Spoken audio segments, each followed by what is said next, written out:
What was the moment that made you realize that the government was going to lie about what happened in Benghazi? How did this make you feel? Was this a revelation to you, or had you seen similar things like this happen before Benghazi? Sure. There's kind of like two big lies, obviously, to do with Benghazi. There was the one of the fake protest narrative, and then the one of the fake that the GRS responded immediately. So the GRS was our global response staff, so that's what Oz was, that was on your show previously, and they're the ones who went to aid the ambassador after the attack happened. That one, I pretty much knew in real time they were covering it up because the team lead for the GRS in Tripoli whispered it to me when I arrived back in Tripoli after the attacks. And I was like, okay, this is already a hush-hush thing. He told me it outside.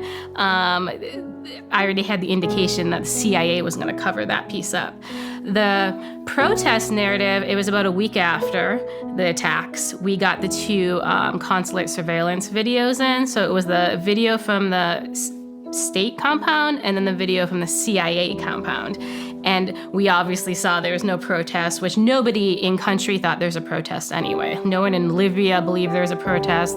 Nobody in town reported a protest. But when we watched the videos, there was no protest. So we called headquarters and they said, well, we're not going to change the narrative until you bring us the videos. And so they said, oh, you need to courier them back over. We actually found a way to digitally send them. So we sent them within 24 hours and they never changed the narrative. They didn't. No, so that's when I realized, okay, the narrative is what they want. They don't actually care if there's facts, whether there's a protest or not.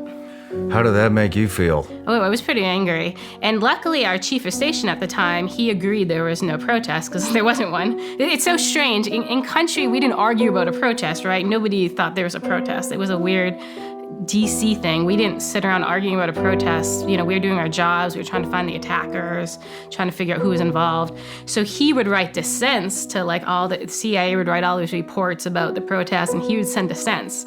Chief of Station Tripoli does not agree with this piece, so there was not a protest. So that's really all we could do from the field, as you know, because the field sometimes gets overruled by what headquarters thinks is the truth.